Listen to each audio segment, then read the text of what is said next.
Female reproductive system, उसे वच गुहा कहा जाता है और यहीं पर मादा जनन तंत्र पाया जाता है। जो जनन की क्रिया करता है हम उसे मादा जनन अंग कहते हैं, प्राथमिक अंग, और दूसरा होता है हमारा द्वितीयक अंग। अगर ये अंग नहीं रहा तो संतान नहीं होगा। और लड़कियों में जो लड़कियों वाले गुण है, जैसे आवाज का पतला होना, स्तनों का विकास होना, ठीक है, उसके बाद जननांगों पर बाल आना, जितने भी महिला वाले गुण है, महिलाओं के जो लक्षण हैं वो किसकी वजह से आता है? फीमेल सेक्स हार्मोन की वजह से। ये हमारा श्रोणि भाग है और यहाँ पर सेंटर में मादा जनन तंत्र मौजूद है। ये वही पार्ट है जहाँ पर 9 महीना तक बच्चा रहेगा। ये वजाइना, जिसको हम योनि कह रहे हैं, ये बहुत काम की चीज है। महिला के फैलोपियन नलिका में भी एक पार्ट होता है जहाँ पर शुक्राणु और अंडाणु मिलते हैं, निषेचन की क्रिया होती है। तब योनि क्या है?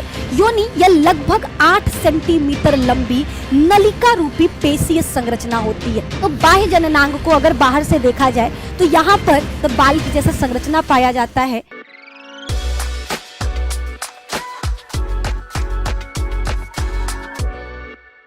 हेलो मेरे प्यारे दोस्तों, आप सभी का स्वागत है हमारे चैनल बिहार बोर्ड RWA में। और आज हम एक बहुत ही ज्यादा मोस्ट इंफॉर्मेटिव टॉपिक को डिस्कस करने वाले हैं, जो है फीमेल रिप्रोडक्टिव सिस्टम। और वादा करते हैं आज का ये क्लास बहुत ही ज्यादा शानदार होगा, क्योंकि सिर्फ कुछ मिनटों में आपको मादा जनन तंत्र पूरी तरह से रटवा देंगे, याद करवा देंगे। तो वीडियो को एंड तक देखिएगा ताकि एक एक चीज आपको समझ में आए कि मादा जनन तंत्र में कौन कौन से पार्ट हैं, वो किस लिए काम करते हैं, कैसे काम करते हैं। ये सारी चीजें एक छोटे से वीडियो में डिस्कस होने वाले हैं। तो चलिए वीडियो को स्टार्ट करने से पहले आप सभी से रिक्वेस्ट है कि वीडियो को प्लीज लाइक कर दो, अपने दोस्तों को शेयर कर दो ताकि उन तक भी ये वीडियो पहुंच जाए। और अगर हमारे चैनल पर नए हैं, पहली बार आए, तो चैनल को सब्सक्राइब जरूर करें। तो चलिए स्टार्ट करते हैं। सबसे पहले अगर बात करें फीमेल रिप्रोडक्टिव सिस्टम, वो होता कहाँ है, वो कहाँ पाया जाता है, तो कुछ लोग बोलते हैं कमर वाले भाग में। भैया आप उसको इस तरह से नहीं बोलोगे।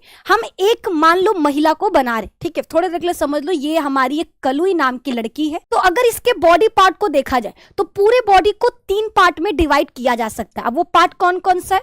सबसे पहला डायफ्राम, यहाँ पर, ठीक है, जो लड़कियां हैं, लड़के जितने भी शरीर है, मानव शरीर में यहाँ पर मांस की बनी हुई एक पट्टी पाई जाती है जिसे डायफ्राम कहते हैं। क्या कहा जाता है? जिसे डायफ्राम कहा जाता है।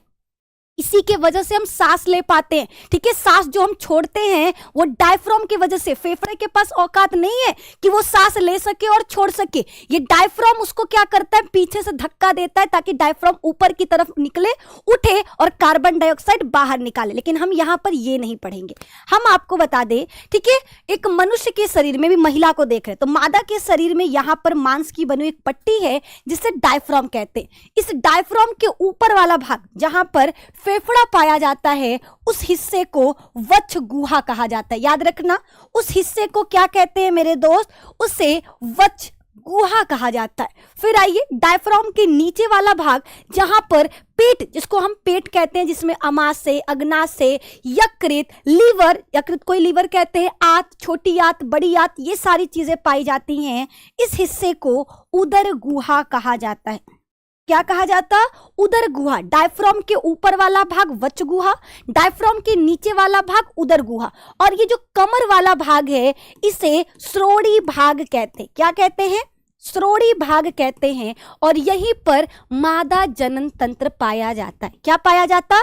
महिला का मादा जनन तंत्र पाया जाता है। देखो हमारे शरीर में बहुत सारे अंग है। आंख है, ठीक है, नाक है, कान है, हर अंग का अलग अलग काम है। जैसे आंखों का काम देखना, अब लड़के बोलेंगे ना मैम, लड़कियों में आंखों का काम गोली मारना है। गाना भी है, लड़की कमाल रे अखियों से गोली मारे, लेकिन ना बेटा, ना, है ना, वो गाना है। असलियत में आंखों का काम देखना है, कानों का काम सुनना है, मुंह का काम बोलना है। वैसे ही मादा के शरीर में वो अंग जो जनन की क्रिया में भाग लेता है, जो जनन की क्रिया करता है, हम उसे मादा जनन अंग कहते हैं। तो याद रखना, एक महिला के शरीर के वे सभी अंग जो जनन की क्रिया में भाग लेते हैं उन्हें मादा जनन तंत्र कहा जाता है। क्या कहा जाएगा? महिला के शरीर का वो सभी अंग जो जनन की क्रिया में भाग लेता है मादा जनन तंत्र कहलाएगा। किसी को भी यहां तक में कोई परेशानी, कोई दिक्कत, कोई समस्या नहीं है। नहीं है बहुत बढ़िया। अब आ जाओ आगे। मादा जनन तंत्र को हम दो भागों में बांट सकते हैं। याद रखना, एक महिला के शरीर में वो सभी अंग जो जनन की क्रिया में भाग लेता है मादा जनन अंग कहलाएगा, और उन सभी अंगों के समूह को मादा जनन तंत्र कहते हैं। मादा जनन तंत्र को दो भागों में बांटा जा सकता है। पहला होता है हमारा प्राथमिक अंग, पहला है प्राथमिक अंग, और दूसरा होता है हमारा द्वितीयक अंग। दूसरा क्या है मेरे दोस्त? द्वितीयक अंग। अब सवाल है कि ये प्राथमिक और द्वितीयक क्या है? तो देखो, प्राथमिक मतलब सबसे जरूरी, ठीक है। प्राथमिक अंग का मतलब महिला के जनन तंत्र का वो अंग जो सबसे जरूरी है। अगर ये अंग नहीं रहा तो संतान नहीं होगा, तो संतान नहीं हो सकता। संतान के लिए क्या चाहिए? मादा जनन तंत्र में बनने वाला मादा युग्मक और नर जनन तंत्र में बनने वाला नर युग्मक। जब ये दोनों मिलते हैं तो संतान बनता है।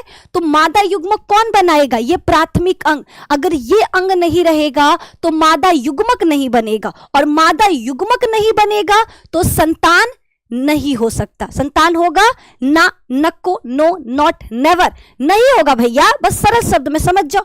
अब सवाल कि प्राथमिक अंग होता कौन है? तो प्राथमिक अंग यानी सबसे इंपॉर्टेंट अंग महिला का अंडाशय है। क्या है? अंडाशय, जो 2 से 4 सेंटीमीटर लंबा होता है, अखरोट के समान दिखाई देता है। इसकी संख्या 2 होती है, और इसका काम क्या है? ये 2 महत्वपूर्ण काम करती है। पहला, मादा युग्मक, जिसको हम क्या कहते हैं? मादा युग्मक को क्या कहा जाता? अंडाणु। मादा युग्मक जिसे हम अंडाणु कहते हैं, ये इसका निर्माण करता है। और लड़कियों में जो लड़कियों वाले गुण है, जैसे आवाज का पतला होना, स्तनों का विकास होना, ठीक है, उसके बाद जननांगों पर बाल आना, जितने भी महिला वाले गुण है, महिलाओं के जो लक्षण हैं, वो किसकी वजह से आता है? फीमेल सेक्स हार्मोन की वजह से। अगर ये हार्मोन नहीं रहा तो वो महिला क्या करेगी? उसके अंदर महिलाओं वाले लक्षण नहीं आएंगे। तो ये हार्मोन बहुत जरूरी है, और ये हार्मोन कहां से निकलता है? अंडाशय से, ठीक है। तो इस हार्मोन की वजह से ही फीमेल सेक्स हार्मोन स्त्रावित होता है। ये बात समझ में आ गया। मादा जनन तंत्र, इसको 2 पार्ट में डिवाइड कर सकते हैं, प्राथमिक अंग और द्वितीयक अंग। प्राथमिक अंग वो अंग जो जनन के लिए बहुत जरूरी है, जिनके बिना जनन की क्रिया नहीं होगी, यानी अपने समान संतान उत्पन्न नहीं होंगे, और वो अंडाशय है। द्वितीयक अंग में वो सभी अंग आएंगे, यानी महिला के मादा के जनन तंत्र का वो सब अंग जो जनन की क्रिया के लिए जरूरी नहीं है, लेकिन जनन की क्रिया में मदद करता है। ये क्या करता है? जनन की क्रिया को कराने में अपना योगदान देता है, उसे द्वितीयक अंग कहते हैं। इसे हम कुछ पार्ट्स में डिवाइड कर सकते हैं। क्या क्या है? पहला होता है सहायक नलिका, यानी कुछ नलिकाएं हैं जो मदद करती हैं जनन की क्रिया में। फिर है सहायक अंग, कुछ अंग है जो मदद करता है। उसके बाद है हमारा सहायक ग्रंथियां, ठीक है, कुछ ग्रंथियां निकलती हैं जो मदद करेगा। और एक है आपका बाह्य जननेंद्रिया, यानी बाहर से देखने पर मादा जनन तंत्र में जो अंग दिखाई देते हैं उन्हें बाह्य जननेंद्रियां कहते हैं। ये इतना क्लियर है। अब एक एक करके हम एक एक के बारे में पढ़ेंगे। सबसे पहले बात करेंगे अंडाशय की, ठीक है। सबसे पहले बात करेंगे अंडाशय की, लेकिन उससे पहले आपको फीमेल रिप्रोडक्टिव सिस्टम समझ में आना चाहिए कि मादा जनन तंत्र कहां पाया जाता है? श्रोणी भाग में, यानी कमर के निचले भाग में, ठीक है। ये हमारा श्रोणी भाग है, और यहां पर सेंटर में मादा जनन तंत्र मौजूद है। अगर अंदर से मादा जनन तंत्र को देखा जाए तो वो कुछ इस प्रकार की दिखाई देगी। ये अंदर से है, ठीक है, जिसमें क्या होगा? जिसमें 2 अंडाशय, ये 2 अंडाशय है। ये अंडाशय क्या है? 2 संख्या में 2 होगा, और इसी से अंडाणु बनता। अब सवाल, मैम दोनों अंडाशय अंडाणु बनाते हैं? हाँ जी, दोनों अंडाशय से अंडाणु बनेगा, लेकिन बारी बारी, यानी अगर एक महीना ये बना रहा है तो नेक्स्ट मंथ ये बनाएगा। अब सवाल, ये टिके कैसे? अगर हम किसी ग्रेविटेशनल क्या बोलता है? अगर आप लोग फिजिक्स थोड़ा सा भी पढ़े हो, कोई भी चीज को हम ऐसे छोड़ेंगे तो वो कहां जाएगा? नीचे की तरफ। ये कैसे लटका हुआ है? इसको भी तो नीचे गिर जाना चाहिए। ये लटका हुआ कैसे? ये जुड़ा है, मीसोवेरियम नामक एक परत, बोल सकते लिगामेंट, इसके द्वारा ये किससे? गर्भाशय से जुड़ा होता है, दोनों तरफ से। जैसे मान लो फॉर एग्जाम्पल ये मेरे पास कप है, ये ग्लास है, ठीक है, इसको पकड़ रहे, तो हम किसके द्वारा पकड़े? अपने उंगलियों के द्वारा क्या किए? इसको पकड़ रहे, इसको छोड़ दे, हम अपने उंगलियों को हटा दे तो ये तुरंत क्या होगा? गिर जाएगा। सेम उसी तरह से महिला के शरीर में जो अंडाशय है उसको दोनों तरफ से पकड़ा गया है, ठीक है, गर्भाशय मीसोवेरियम लिगामेंट के द्वारा पकड़ा है, और हमारा जो ये फैलोपियन नलिका है इसमें उंगली नुमा संरचना होता है जो अंडाशय को पकड़ता है, यानी अंडा बीच में है, एक तरफ से गर्भाशय वो पकड़ा हुआ है और एक तरफ से फैलोपियन नलिका पकड़ी हुई है, तभी वो क्या है? श्रोणि भाग में चिपका हुआ है, बीच में स्थित है। चलो यहां तक तो मैम समझ में आ गया। अब इस पूरे मादा जनन तंत्र में पार्ट्स को समझो। ये हमारा अंडाशय हो गया। अब ये जो लंबी सी नलिका 10 से 12 सेंटीमीटर लंबी नलिका होती है जिसको फैलोपियन नलिका कहते हैं, और ये दोनों तरफ होता है, एक तरफ नहीं, ये दोनों तरफ आपको मिलेगा। इधर भी आपको नलिका मिलेगी, इधर भी नलिका, यानी 2 अंडाशय 2 फैलोपियन नलिका, ये आपको याद रखना है। और बीच में उल्टे नासपाती के आकार का एक थैली नुमा संरचना मिलेगा, इसे गर्भाशय कहते हैं। जब मां के पेट में बच्चा आता है, देखो अभी भी हमने क्या बोला? मां के पेट में बच्चा, यही हम गलती करते हैं। अगर आप सही तरीके से बायोलॉजी पढ़ोगे तो याद रखना, बच्चा मां के पेट में नहीं रहता, तो सवाल कहां रहता है? तो याद रखना, बच्चा मां के गर्भ में 9 महीने तक रहता है, इसलिए इसे वोम्ब भी कहा जाता है, ठीक है। यानी ये वही चीज है, ये वही पार्ट है जहां पर 9 महीना तक बच्चा रहेगा और अपने अंदर वृद्धि करेगा। ये उल्टे नासपाती के आकार का होता है। इसके ठीक नीचे एक दरवाजा होता है जिसे गर्भाशय ग्रीवा कहते हैं, और ये ग्रीवा क्या करता है? ये ग्रीवा महिला के मादा जनन तंत्र को योनि से जोड़ता है, और ये योनि बाहर का रास्ता है, ठीक है। ये योनि क्या है? बाहर का रास्ता। तो याद रखना, गर्भाशय और योनि को जोड़ने वाला कौन है? गर्भाशय ग्रीवा है। कौन है? गर्भाशय ग्रीवा। और ये योनि, इसी के द्वारा पीरियड के दौरान रक्त बाहर निकलेगा, और इसी के द्वारा जब नॉर्मल डिलीवरी होता है, क्या?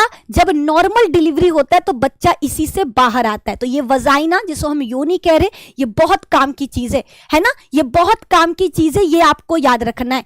क्लियर?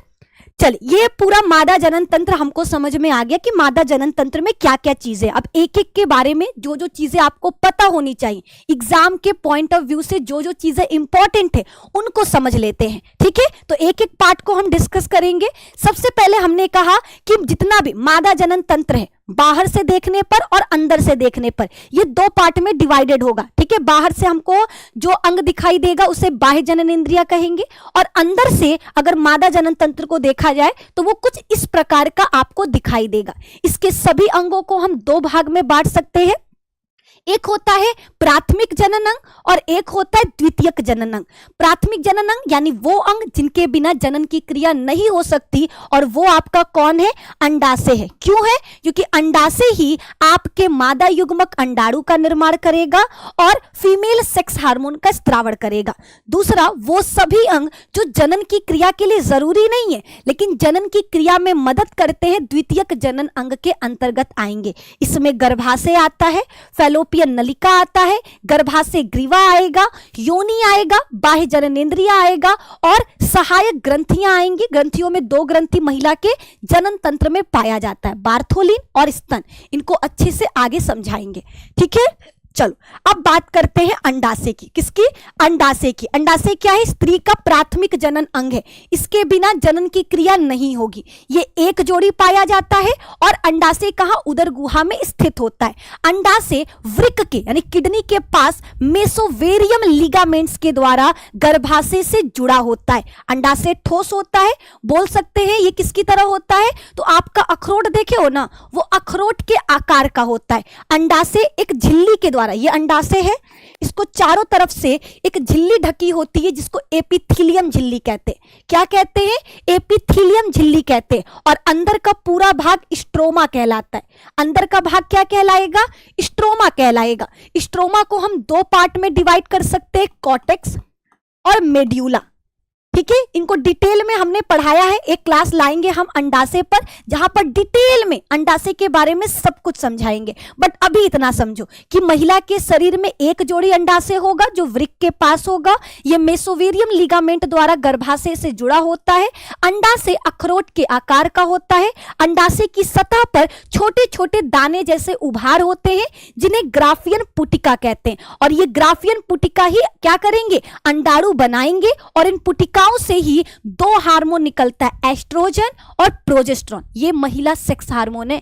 ठीक है, मादा जनन तंत्र से निकलने वाला हार्मोन कौन है, अंडाशय से निकलने वाला हार्मोन कौन है, दो, एक एस्ट्रोजन, दूसरा प्रोजेस्टेरोन। अब दोनों का काम क्या है ये आगे बताएंगे। ठीक है, चलिए, अंडाशय हमारा कंप्लीट हो चुका है। ये अंडाशय है, हमने कहा ना अंडाशय में क्या होगा, छोटी छोटी पुटिकाएं दिखाई देंगी जिनको ग्राफियन पुटिका कहते हैं। ठीक है, ये फैलोपियन नलिका के झालर द्वारा जुड़ा होता है और गर्भाशय में मेसोवेरियम लिगामेंट के द्वारा जुड़ा होता है। दोनों तरफ से जुड़ा होता है, इसलिए बीच में स्थित होता है उदर गुहा में। ठीक है, चलो यहां तक क्लियर है। अब आगे बढ़ते हैं सहायक अंग, यानी वो अंग जो जनन की प्रक्रिया में सहायता करेंगे। इनमें नलिकाएं आती हैं, ग्रंथियां आती हैं और बाह्य जननेंद्रियां आती हैं। सबसे पहले बात करते हैं फैलोपियन नलिका की। ठीक है, अंडाशय हमारा कंप्लीट हो गया, ये प्राथमिक अंग है।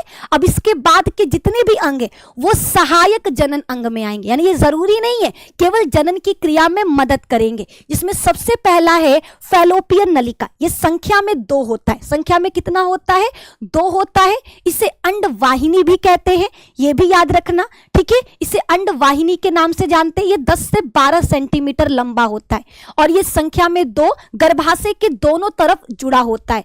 अब समझो इसका संरचना, ये दिखने में कैसा होगा। देखो, तो जो हमारा फैलोपियन नलिका है वो दिखने में कुछ इस प्रकार का आपको देखने को मिलेगा। ठीक है, संख्या में 2, एक इधर से और एक आपका इधर से। लेकिन हम पहले सबका नाम पढ़ लेते हैं। ठीक है, फैलोपियन नलिका को कुछ पार्ट्स में डिवाइड कर सकते हैं। पहला वो पार्ट जो गर्भाशय से जुड़ा होता है। गर्भाशय से जुड़े हुए भाग को हम स्थमस कहते हैं या संकीर्ण पथ कहते हैं।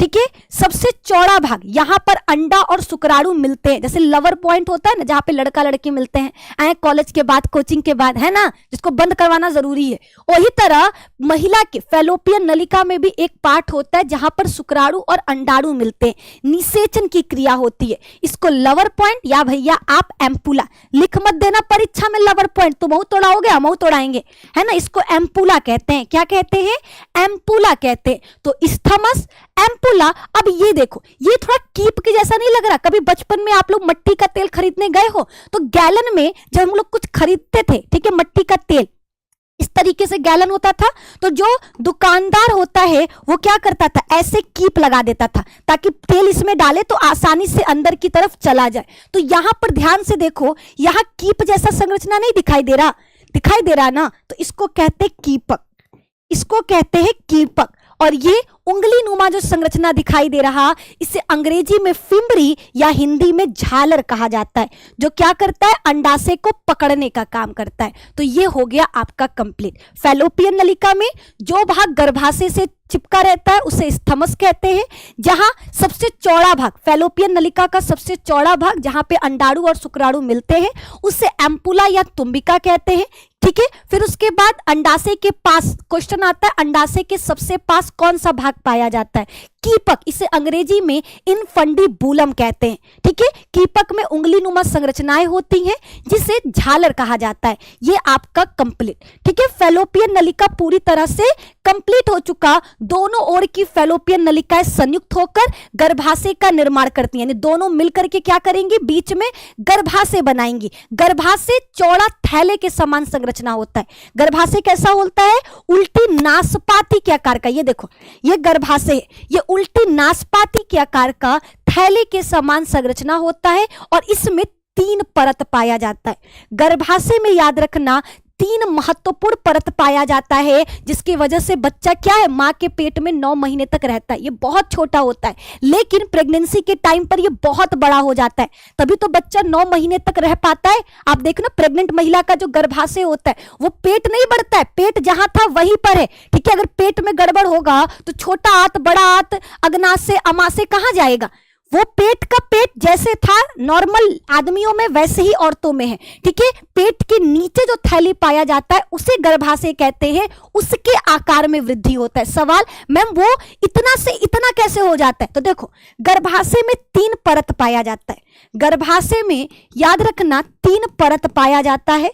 सबसे बाहर परत को कहते हैं पेरीमेट्रियम, बीच वाले परत को कहते हैं मायोमेट्रियम, ठीक है, और सबसे अंदर वाली परत को कहा जाता है एंडोमेट्रियम, ठीक है। ये जो दोनों परत है ये सुरक्षा प्रदान करती हैं और बच्चा आराम से रह सके इसके लिए वो अपने आप को क्या करती है, रबड़ की तरह, इलास्टिक की तरह होती हैं, एकदम फैल जाती है। पेरीमेट्रियम क्या करेगी, बच्चा आराम से मां के गर्भ में रह सके इसके लिए वो अपने आकार को बढ़ा लेता है। तीसरा परत है एंडोमेट्रियम, ये सबसे इंपॉर्टेंट है, ठीक है। एंडोमेट्रियम ये सबसे इंपॉर्टेंट है। क्यों सबसे इंपॉर्टेंट है?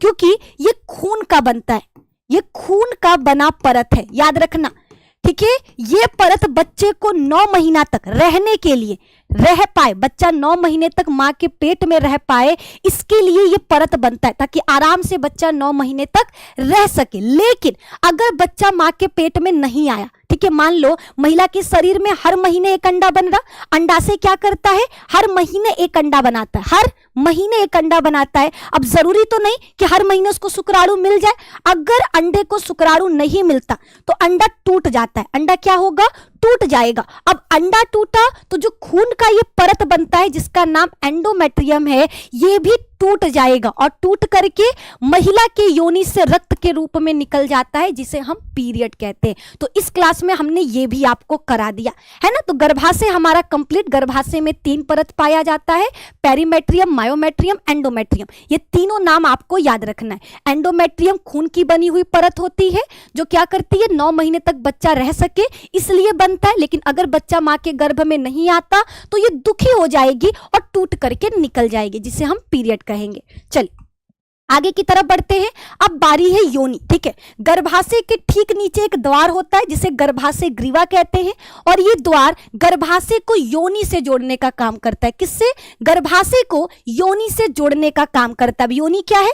योनि यह लगभग 8 सेंटीमीटर लंबी नलिका रूपी पेशीय संरचना होती है। योनि मादा जनन छिद्र द्वारा शरीर से बाहर खोलती है। जो मादा जनन अंग है उसको बाहर की तरफ खोलने का काम किसका है? योनि का, ठीक है। योनि को हम जन्मनाल कहते हैं क्योंकि नॉर्मल डिलीवरी में जो बच्चा होता है वो इसी योनि के द्वारा बाहर निकलता है, इसीलिए इसे बर्थ कैनाल भी कहा जाता है। क्या कहते हैं? बर्थ कैनाल भी कहते हैं। ये हो गया आपका कंप्लीट। अब बात करते हैं सहायक जनन ग्रंथि की। एक महिला में 2 ग्रंथियां पाई जाती हैं, एक होता है स्तन ग्रंथि जो महिला में दुग्ध का निर्माण करेगा और दूसरा होता है बार्थोलिन ग्रंथि। ये ग्रंथि महिला की योनि है ना, योनि के दीवारों पर पाया जाता है। जो योनि को क्या करता है? चिपचिपा बनाता है ताकि अगर अंदर कोई बैक्टीरिया जाए तो वो क्या हो जाए, उससे बाहर निकल जाए। अगर मेल और फीमेल सेक्स कर रहे हैं तो इसको क्या करेगा? लुब्रिकेट करने का काम करेगा। तो ये आपको याद रखना है। 2 ग्रंथियां पाया जाता है, स्तन और बार्थोलिन। ये दोनों का काम हमने आपको करा दिया। स्तन ग्रंथि का काम है बच्चे के लिए दुग्ध का निर्माण करना और बार्थोलिन का काम है योनि को चिपचिपा बनाना, उसमें श्लेष्म स्त्रावण करना ताकि अंदर आने वाले रोगाणु, जीवाणु, बैक्टीरिया कुछ भी अंदर आए तो उसको बाहर निकाला जा सके। ये हो गया आपका कंप्लीट। अब आगे की तरफ बढ़ते हैं। ये हमारा कंप्लीट हो चुका। अगर बात करें, हमने कहा कि फीमेल में 2 ग्रंथियां, एक स्तन ग्रंथि है और एक हमारा बार्थोलिन ग्रंथि है। स्तन ग्रंथि का काम क्या है? बच्चे के पोषण के लिए दुग्ध का निर्माण करना। और बार्थोलिन ग्रंथि का काम क्या है? ये संख्या में 1 जोड़ी होगा जो योनि के दीवारों पर स्थित होता है। कहां पर? दीवारों पर स्थित होता है। ये आपको याद रखना है। अब बाह्य जननांग की बात करेंगे। अगर एक फीमेल रिप्रोडक्टिव सिस्टम को बाहर से देखा जाए तो कुछ इस प्रकार का दिखाई देगा। ये पूरा पार्ट भग या वल्वा कहलाता है। याद रखना, इस पूरे पार्ट को हम भग या वल्वा कहते हैं। अब इसके बारे में, इसमें क्या क्या चीजें आती हैं उनको जानना बहुत जरूरी है। तो बाह्य जननांग को अगर बाहर से देखा जाए तो यहाँ बाल की जैसा संरचना पाया जाता है जिसको हम क्या कहेंगे? रोम कहेंगे, ठीक है, यहाँ पर, ठीक है। ये आपको याद रखना है। उसके बाद इसमें दो क्या होते हैं? परत, मोटी मोटी परत पाई जाती है। सबसे बाहरी परत को हम कहते हैं दीर्घ भगोष्ठ, ठीक है, उसके ठीक नीचे एक और पतली सी परत पाई जाती है जिसे लघु भगोष्ठ कहते हैं, लघु भगोष्ठ कहते हैं। ठीक है, ये जघन रोम है, आप इसको जघन रोम कह सकते हो। ये यहाँ वाला भाग क्या होता है, थोड़ा सा मोटा गूदेदार होता है, इसीलिए उसको जघन सेल भी कहते हैं। और वहां पे बाल जैसी संरचना होगी जिसे जघन रोम कहेंगे।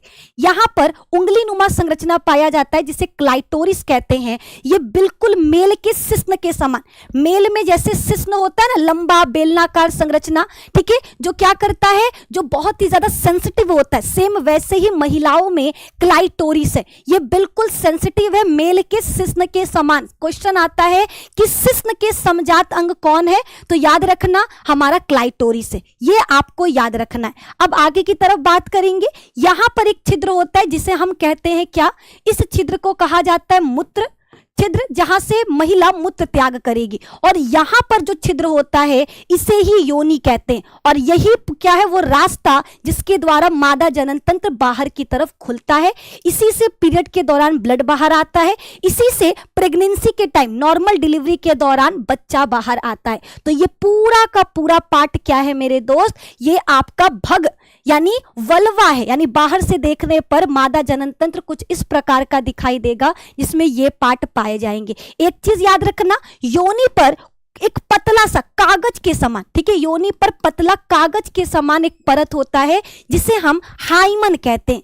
जिसे क्या कहा जाता है, हाइमन, या फिर हिंदी में योनि छद कहते हैं, योनि छद कहते हैं। ये बहुत ही ज्यादा पतला होता है, कागज के समान होता है। तो ये जो लोगों का एक कहते परसेप्शन होता है कि ये तब टूटता है जब महिला पहली बार सेक्स करती है, संभोग करती है। तो आपको बता दें ये बहुत ही पतला है। अगर एक महिला कुछ ज्यादा ही फिजिकल वर्क कर रही है, साइकिल चला रही है, एक्सरसाइजेस कर रही है, तो ये इजिली टूट सकता है।